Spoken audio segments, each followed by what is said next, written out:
오늘 우리가 함께 통독하게 되실 마태복음 21장에서 23장의 내용은 이러합니다.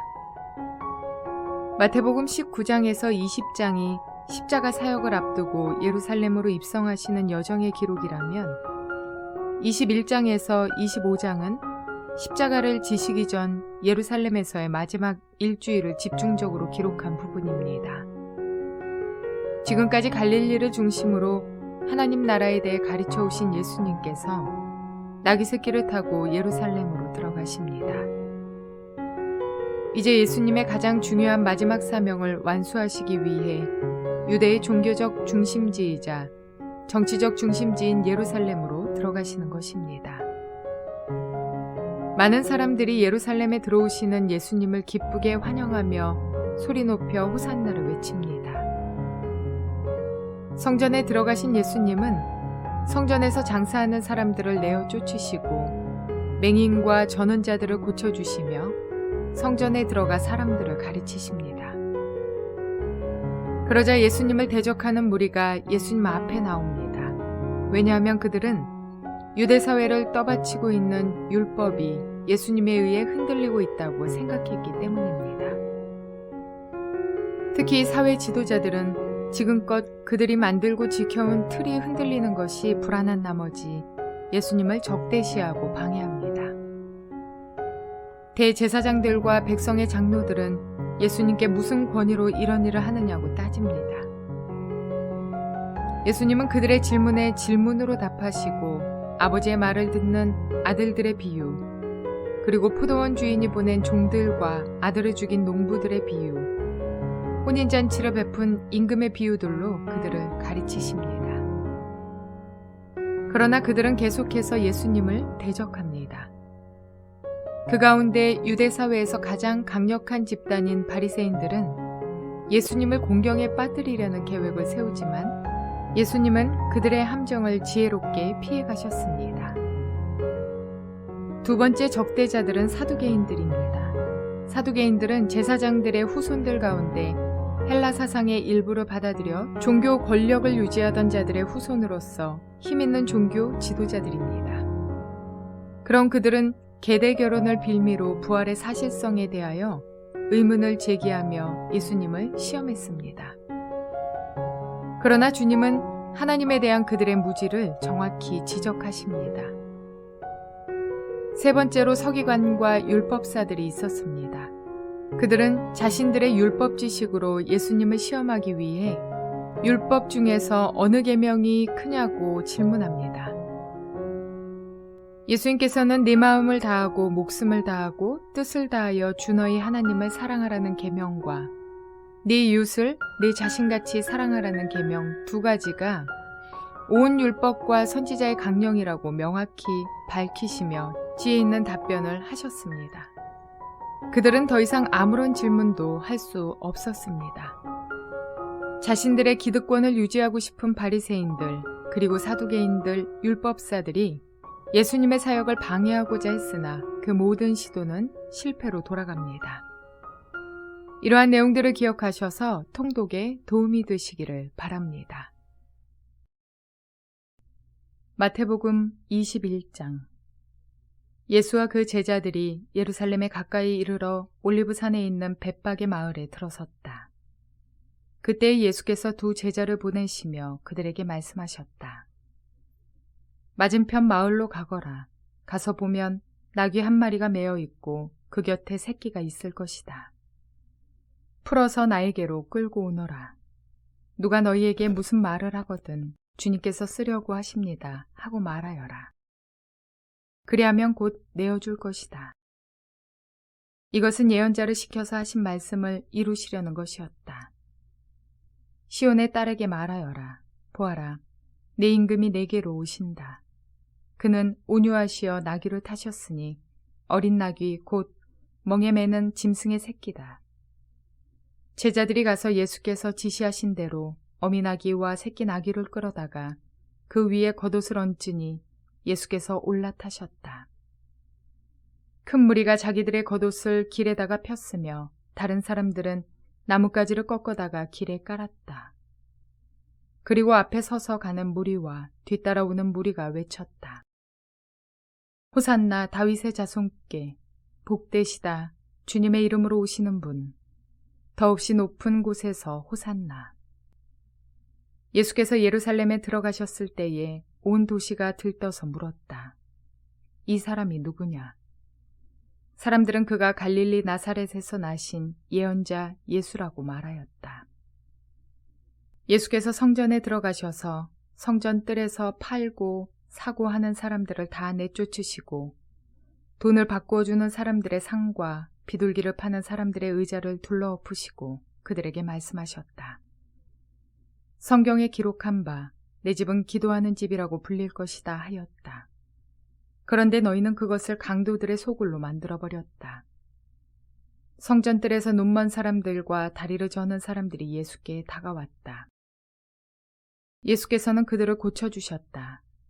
그러나 대제사장들과 율법학자들은 예수께서 하신 여러 가지 놀라운 일과 또 성전뜰에서 다윗의 자손에게 호산나 하고 외치는 아이들을 보고 화가 나서 예수께 말하였다. 당신은 아이들이 무엇라 하는지 듣고 있소. 예수께서 그들에게 말씀하셨다. 그렇다. 주님께서는 어린아이들과 젖먹이들의 입에서 찬양이 나오게 하셨다 하신 말씀을 너희는 읽어보지 못하였느냐. 예수께서 그들을 남겨두고 성 밖으로 나가 베다니로 가셔서 거기에서 밤을 지내셨다. 새벽에 성 안으로 들어오시는데 예수께서는 시장하셨다. 마침 길가에 있는 무화과 나무 한 그루를 보시고 그 나무로 가셨으나 잎사귀 밖에는 아무것도 없으므로 그 나무에게 말씀하셨다. 이제부터 너는 영원히 열매를 맺지 못할 것이다. 그러자 무화과 나무가 곧 말라버렸다. 제자들은 이것을 보고 놀라서 말하였다. 무화과 나무가 어떻게 그렇게 당장 말라버렸을까? 예수께서 그들에게 말씀하셨다. 내가 진정으로 너희에게 말한다. 너희가 믿고 의심하지 않으면 이 무화과 나무의 한 일을 너희도 할 수 있을 뿐 아니라 이 산더러 들려서 바다에 빠져라 하고 말해도 그렇게 될 것이다. 또 너희가 기도할 때에 이루어질 것을 믿으면서 구하는 것은 무엇이든지 다 받을 것이다. 예수께서 성전에 들어가서 가르치고 계실 때에 대제사장들과 백성의 장로들이 다가와서 말하였다. 당신은 무슨 권한으로 이런 일을 하시오? 누가 당신에게 이런 권한을 주었소? 예수께서 그들에게 이렇게 대답하셨다. 나도 너희에게 한 가지를 물어보겠다. 너희가 대답하면 나도 무슨 권한으로 이런 일을 하였는지를 말하겠다. 요한의 세례가 어디에서 왔느냐? 하늘에서냐 사람에게서냐? 그러자 그들은 자기들끼리 의논하며 말하였다. 하늘에서 왔다고 말하면 어째서 그를 믿지 않았느냐고 할 것이요. 또 사람에게서 왔다고 하자니 무리가 무섭소. 그들은 모두 요한을 예언자로 여기니 말이요. 그래서 그들은 예수께 모르겠다고 대답하였다. 그러자 예수께서 말씀하셨다. 나도 내가 무슨 권한으로 이런 일을 하는지를 너희에게 말하지 않겠다. 너희는 어떻게 생각하느냐? 어떤 사람에게 아들이 둘 있는데 아버지가 맏아들에게 가서 얘야 너 오늘 포도원에 가서 일해라 하고 말하였다. 그런데 맏아들은 대답하기를 싫습니다 하고 말하였다. 그러나 그 뒤에 그는 뉘우치고 일하러 갔다. 아버지는 둘째 아들에게 가서 같은 말을 하였다. 그는 대답하기를 예 가겠습니다 아버지 하고서는 가지 않았다. 그런데 이 둘 가운데서 누가 아버지의 뜻을 행하였느냐? 예수께서 이렇게 물으시니 그들이 대답하였다. 맏아들입니다. 예수께서 그들에게 말씀을 하셨다. 내가 진정으로 너희에게 말한다. 세리와 창녀들이 오히려 너희보다 먼저 하나님의 나라에 들어간다. 요한이 너희에게 와서 옳은 길을 보여주었으나 너희는 그를 믿지 않았다. 그러나 세리와 창녀들은 믿었다. 너희는 그것을 보고도 끝내 뉘우치지 않았으며 그를 믿지 않았다. 다른 비유를 하나 들어보아라. 어떤 집주인이 있었다. 그는 포도원을 일구고 울타리를 치고 그 안에 포도즙을 짜는 확을 파고 망대를 세웠다. 그리고 그것을 농부들에게 새로 주고 멀리 떠났다. 열매를 거두어 들일 철이 가까이 왔을 때에 그는 그 소출을 받으려고 자기 종들을 농부들에게 보냈다. 그런데 농부들은 그 종들을 붙잡아서 하나는 때리고 하나는 죽이고 또 하나는 돌로 쳤다. 주인은 다시 다른 종들을 처음보다 더 많이 보냈다. 그랬더니 농부들은 그들에게도 똑같이 하였다. 마지막으로 그는 자기 아들을 보내며 말하기를 그들이 내 아들이야 존중하겠지 하였다. 그러나 농부들은 그 아들을 보고 그들끼리 말하였다. 이 사람은 상속자다. 그를 죽이고 그의 유산을 우리가 차지하자. 그러면서 그들은 그를 잡아서 포도원 밖으로 내쫓아 죽였다. 그러니 포도원 주인이 돌아올 때 그 농부들을 어떻게 하겠느냐. 그들이 예수께 말하였다. 그 악한 자들을 가차없이 죽이고 제때에 소출을 바칠 다른 농부들에게 포도원을 맡길 것입니다. 예수께서 그들에게 말씀하셨다. 너희는 성경에서 이런 말씀을 읽어본 일이 없느냐. 집 짓는 사람이 버린 돌이 집 모퉁이의 머릿돌이 되었다. 이것은 주님께서 하신 일이요 우리 눈에는 놀라운 일이다. 그러므로 나는 너희에게 말한다. 하나님께서는 너희에게서 하나님의 나라를 빼앗아서 그 나라의 열매를 맺는 민족에게 주실 것이다. 이 돌 위에 떨어지는 사람은 부스러질 것이요 이 돌이 어떤 사람 위에 떨어지면 그를 가루로 만들어 놓을 것이다. 대제사장들과 바리새파 사람들은 예수의 비유를 듣고서 자기들을 가리켜 하시는 말씀임을 알아채고 그를 잡으려고 하였으나 무리들이 무서워서 그렇게 하지 못하였다. 무리가 예수를 예언자로 여기고 있었기 때문이다. 마태복음 22장. 예수께서 다시 여러 가지 비유로 그들에게 말씀하셨다. 하늘나라는 자기 아들의 혼인잔치를 베푼 어떤 임금에게 비길 수 있다. 임금이 자기 종들을 보내서 초대받은 사람들을 잔치에 불러오게 하였는데 그들은 오려고 하지 않았다. 그래서 다시 다른 종들을 보내며 이렇게 말하였다. 초대받은 사람들에게로 가서 음식을 다 차리고 황소와 살찐 짐승을 잡아서 모든 준비를 마쳤으니 어서 잔치에 오시라고 하여라. 그런데 초대받은 사람들은 그 말을 들은 척도 하지 않고 저마다 제 갈 곳으로 떠나갔다. 한 사람은 자기 밭으로 가고 한 사람은 장사하러 갔다. 그리고 나머지 사람들은 그의 종들을 붙잡아서 모욕하고 죽였다. 임금은 노에서 자기 군대를 보내서 그 살인자들을 죽이고 그들의 도시를 불살라 버렸다. 그리고 자기 종들에게 말하였다. 혼인잔치는 준비되었는데 초대받은 사람들은 이것을 받을 만한 자격이 없다. 그러니 너희는 네 거리로 나가서 아무나 만나는 대로 잔치에 청해 오너라. 종들은 큰 길로 나가서 악한 사람이나 선한 사람이나 만나는 대로 다 데려왔다. 그래서 혼인잔치 자리는 손님으로 가득 차게 되었다. 임금이 손님들을 만나러 들어갔다가 거기에 혼인 예복을 입지 않은 사람이 한 명 있는 것을 보고 그에게 묻기를 이 사람아, 그대는 혼인 예복을 입지 않았는데 어떻게 여기에 들어왔는가 하니 그는 아무 말도 하지 못하였다. 그때에 임금이 종들에게 분부하였다.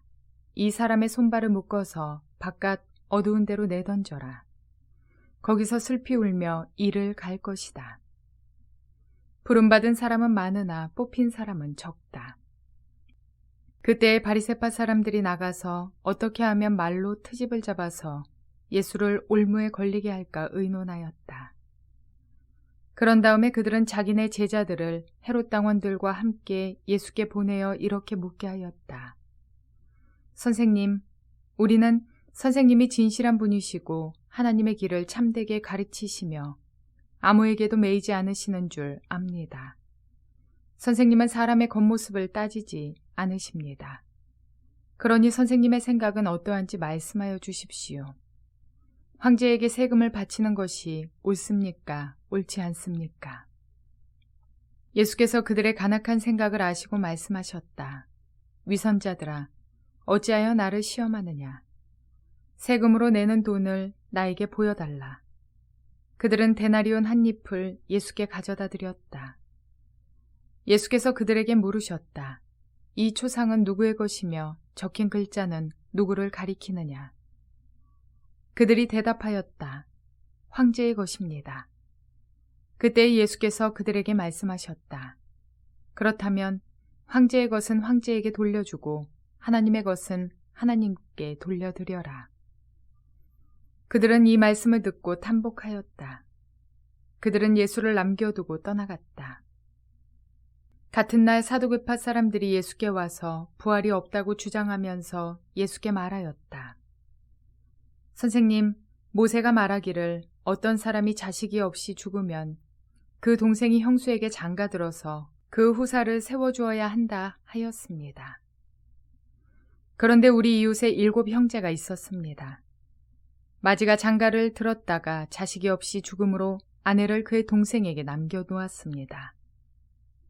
둘째도 셋째도 그렇게 해서 7이 다 그렇게 하기에 이르렀습니다. 맨 나중에는 그 여자도 죽었습니다. 그러니 부활 때 그 여자는 누구의 아내가 되겠습니까? 7이 모두 그 여자를 아내로 맞아들였으니 말입니다. 예수께서 그들에게 대답하셨다. 너희는 성경도 모르고 하나님의 능력도 모르기 때문에 잘못 생각하고 있다. 부활 때에는 사람들은 장가도 가지 않고 시집도 가지 않고 하늘에 있는 천사들과 같다. 죽은 사람들의 부활을 두고 말하면서 너희는 아직도 하나님께서 너희에게 하신 말씀을 읽어보지 못하였느냐? 하나님께서는 나는 아브라함의 하나님이요 이삭의 하나님이요 야곱의 하나님이다 하고 말씀하셨다. 하나님은 죽은 사람의 하나님이 아니라 살아있는 사람의 하나님이시다. 무리는 이 말씀을 듣고 예수의 가르침에 놀랐다.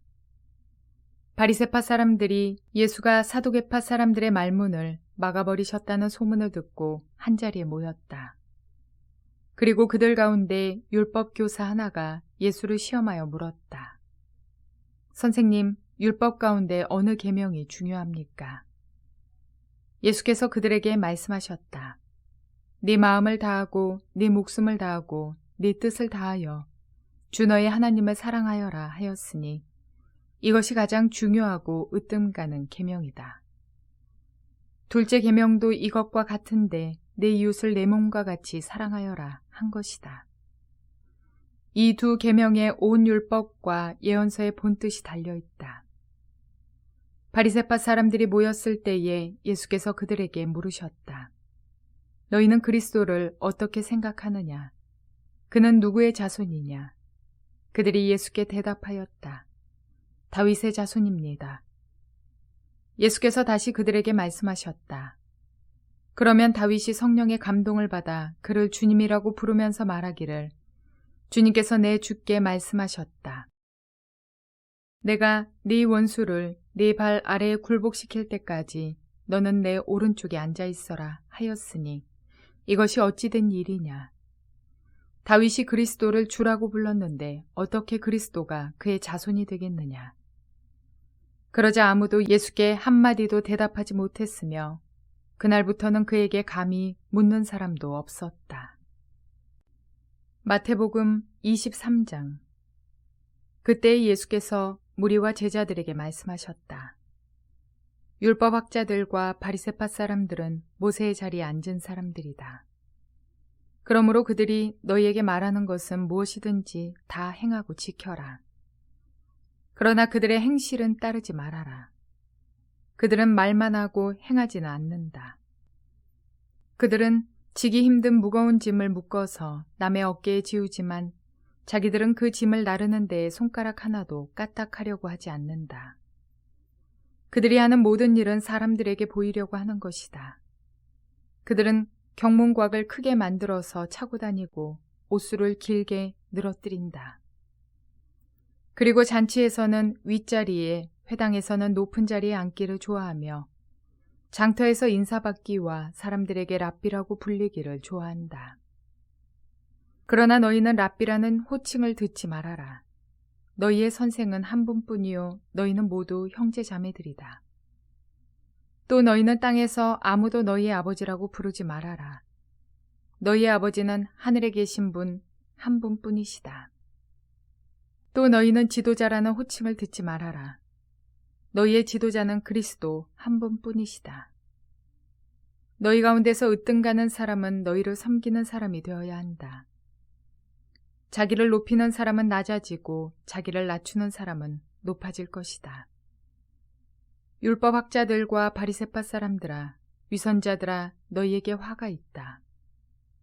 너희는 사람들이 들어오지 못하도록 하늘나라의 문을 닫기 때문이다.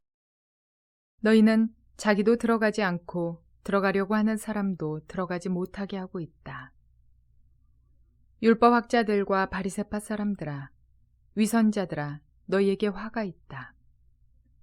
너희는 개종한 한 사람을 만들려고 바다와 육지를 두루 다니다가 하나가 생기면 그를 너희보다 배나 더 못된 지옥의 자식으로 만들어버리기 때문이다. 눈먼 인도자들아, 너희에게 화가 있다. 너희는 말하기를 누구든지 성전을 두고 맹세하면 아무래도 좋으나 누구든지 성전에 금을 두고 맹세하면 지켜야 한다고 한다. 어리석고 눈먼 자들아, 어느 것이 더 중하냐? 금이냐, 그 금을 거룩하게 하는 성전이냐? 또 너희는 말하기를 누구든지 제단을 두고 맹세하면 아무래도 좋으나 누구든지 그 제단 위에 놓여있는 재물을 두고 맹세하면 지켜야 한다고 한다. 눈먼 자들아, 어느 것이 더 중하냐? 재물이냐, 그 재물을 거룩하게 하는 제단이냐? 제단을 두고 맹세하는 사람은 제단과 그 위에 있는 모든 것을 두고 맹세하는 것이요. 성전을 두고 맹세하는 사람은 성전과 그 안에 계신 분을 두고 맹세하는 것이다. 또 하늘을 두고 맹세하는 사람은 하나님의 보좌와 그 보좌에 앉아 계신 분을 두고 맹세하는 것이다. 율법학자들과 바리새파 사람들아, 위선자들아, 너희에게 화가 있다. 너희는 박하와 회양과 근처의 11조는 드리면서 정의와 자비와 신의와 같은 율법의 더 소중한 요소들은 버렸다.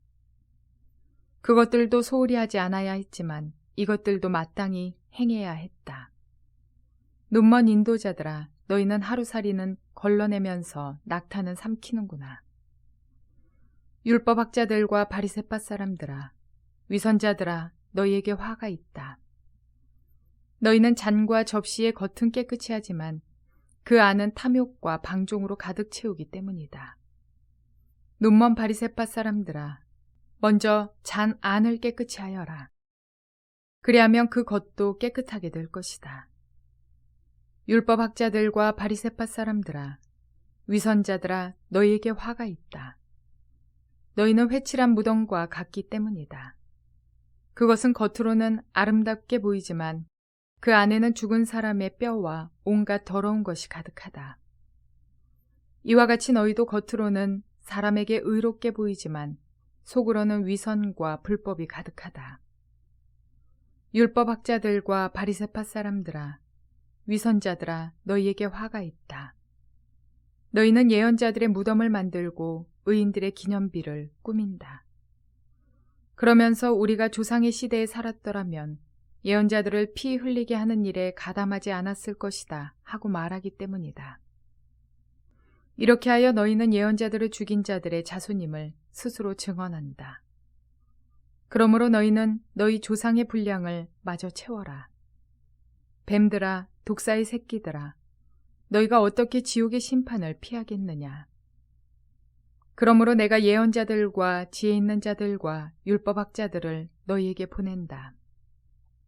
너희는 그 가운데서 더러는 죽이고 더러는 십자가에 못 박고 더러는 회당에서 채찍질하고 이 동네 저 동네로 뒤쫓으며 박해할 것이다. 그리하여 의인 아벨의 피로부터 너희가 성소와 제단 사이에서 살해한 바라꺄의 아들 사가랴의 피에 이르기까지 땅에 죄 없이 흘린 모든 피가 너희에게 돌아갈 것이다. 내가 진정으로 너희에게 말한다. 이 일의 책임은 다 이 세대에게 돌아갈 것이다. 예루살렘아, 예루살렘아, 네게 보낸 예언자들을 죽이고 돌로 치는구나. 암탉이 병아리를 날개 아래 품듯이 내가 몇 번이나 네 자녀들을 모아 품으려 하였더냐. 그러나 너희는 원하지 않았다. 보아라, 너희 집은 버림을 받아서 황폐하게 될 것이다. 내가 너희에게 말한다. 너희가 주님의 이름으로 오시는 분은 복되시다 하고 말할 그때까지 너희는 나를 다시는 보지 못할 것이다.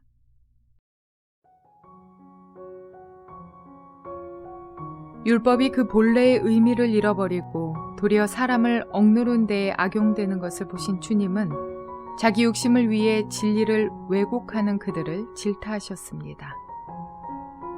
오늘날도 주님의 말씀이 믿음의 권면이 악용되는 일은 없는지 뒤돌아볼 필요가 있습니다.